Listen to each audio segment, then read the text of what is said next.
Hello guys! So for today's video ay gagawa tayo ng another recipe.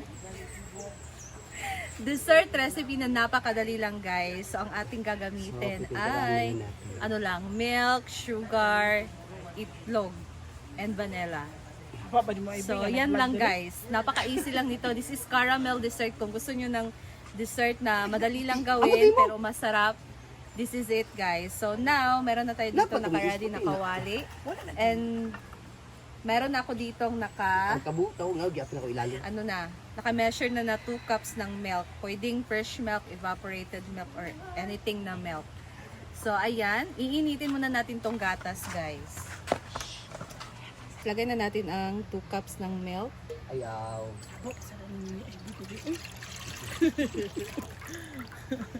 Tapos, initin lang natin to. So waterproofing. This is ring isa dire oh. Yang vlogs. Manikuan. Cementitious. Waterproofing pala to guys para sa pool. So, hintayin lang natin na mainit itong ating milk. Ayaw.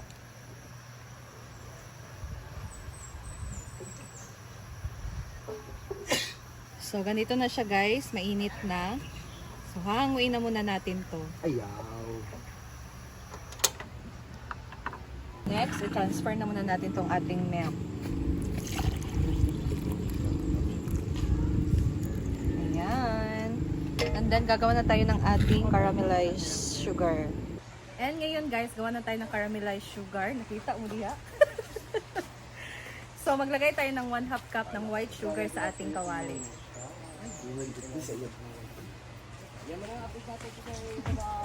And then, turn on natin yung apoy.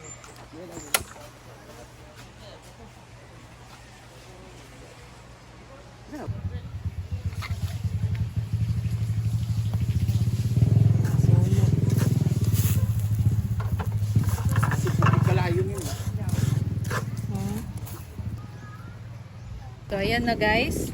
Ano na siya. Natunaw na yung sugar. Ang karon, Ayan na guys. kasi other luto karon So, nag-caramelize na ang ating sugar. Next, ilagay na natin ang... Pero si ko ano, precaution no. Bahagyan nating ilagay ang milk. Tapos, continue lang ang pag-mix.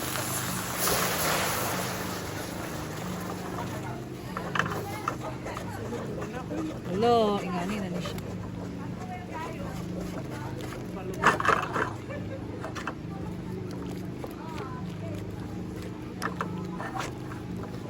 Para matunaw ang sugar. Ano?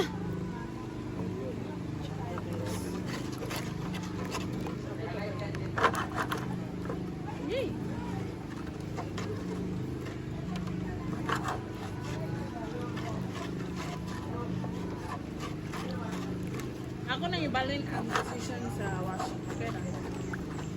Para mo. Dapat kaming dryer dito.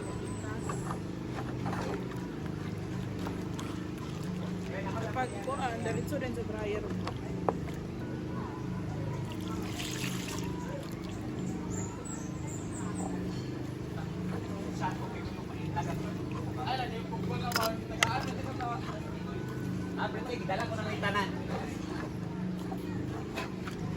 Ako na yung kuha na ako. Ako nakita ka dyan, Dave. Ricky. Mas Miming, nakita na.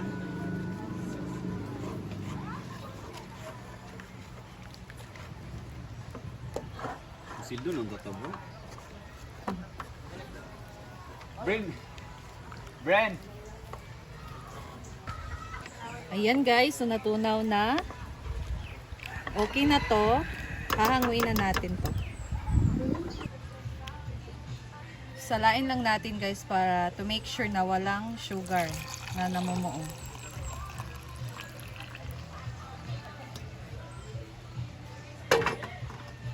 So ito guys, okay na siya. Papalamigin lang muna natin tong ating milk kasi gagawa tayo ng another mixture na egg and vanilla. So dapat malamig na siya para hindi maluto yung egg. So, stay tuned! Ngayon guys, balik na tayo dito sa ating spot.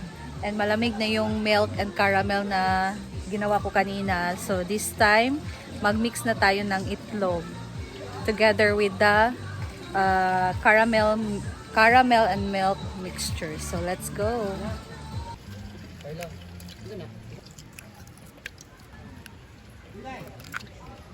And then next, lagyan natin siya ng vanilla extract. Ayan. Mix lang natin siya, guys.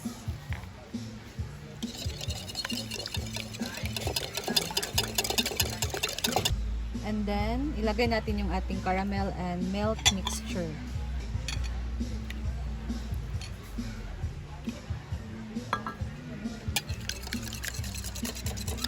Mix.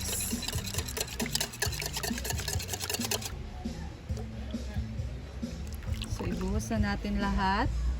And then, i-mix natin.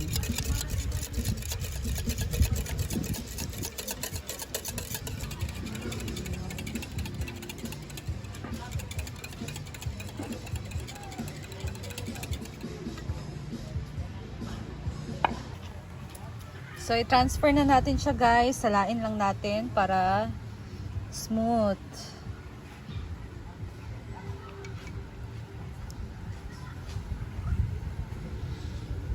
Hala, may nahulog.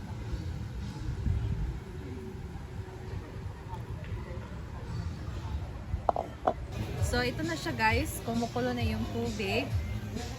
Steam lang natin siya. Ilagay lang natin siya dito sa kumukulong tubig. Make sure lang na hindi aapaw yung tubig, guys, kapag kumulo siya sa ating mixture. Ayan. Ito na. So, tinakpan ko lang. So, tinakpan ko siya ng cling wrap. And then, ilagay na natin siya dito.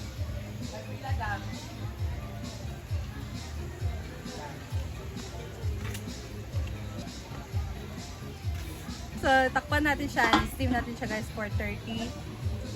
Steam natin siya for 30 to 40 minutes.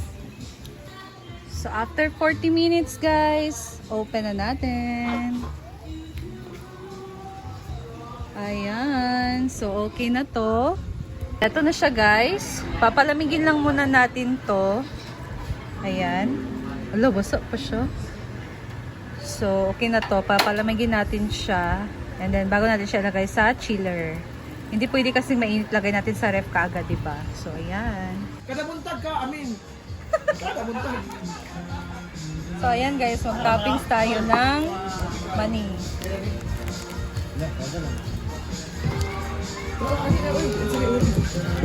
Ito ba kagod kay Maya?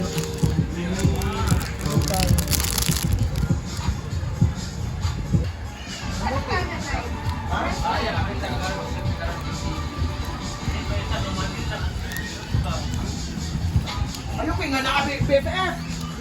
Ayaw ko yung naka-BFF. Wala ko na ako sa ilaw kay ilong. Ada! Sila!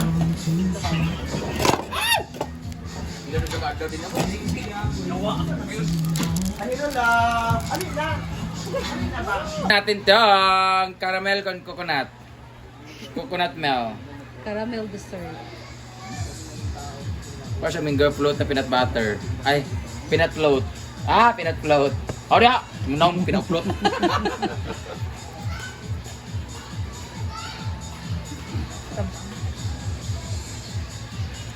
Dami siya pero gusto na ako kana mo nagmahaba. Kuan mo kayo.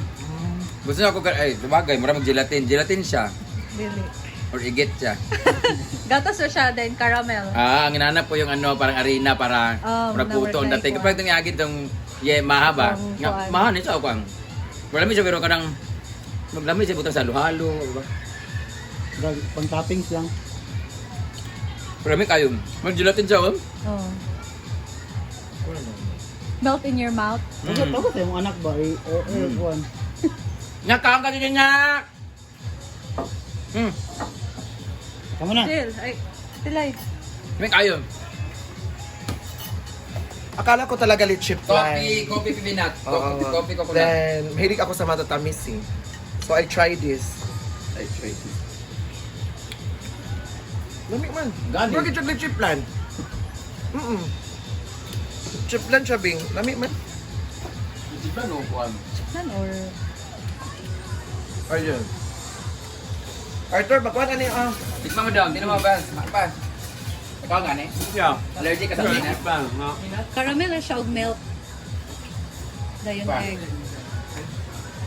Ikaw na zigzag na.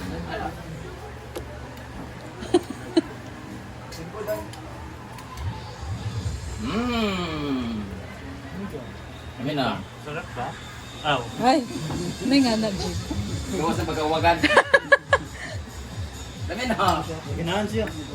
Bungiti, bungiti.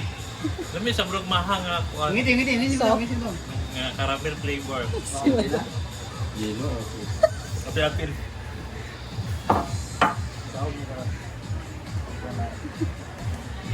Okay. Thank you. So guys, tikman natin siya.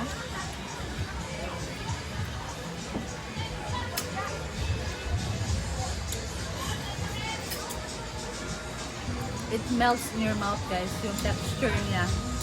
Pag nasa bibig mo na siya, nag-melt siya kaagad. Pero siyang slightly parang leche flan, ganun. Sarap niya, guys. Must try this one. Ano pa sana to for 3 hours. Lagay pa sana to sa ref for 3 hours. Pero since wala na tayong time, so medyo ganito yung texture niya. Pero siguro pag malagay nito sa ref, medyo bigas siguro tong kanyang texture. So, mas masarap.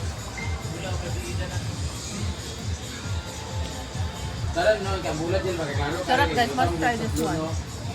So, must try that kind of dessert guys. Madali lang siyang gawin and yung ingredients din niya sobrang dali lang. Easy lang talaga. Pero grabe, ang sarap nun guys. Siguro kailangan na talaga siyang i-chill for 3 hours. So, try nyo to chill it for 3 hours. Kasi masarap siya guys. Parang siyang leche flan na very soft siya. Masarap. Wala ko masabi. Basta masarap. So that's all guys. And thank you so much for watching. And I hope meron kayong natutunan ngayon sa ating recipe ngayon. Na pwede nyong gayahin talaga guys. So thank you and God bless you always. Ingat po tayong lahat. Bye!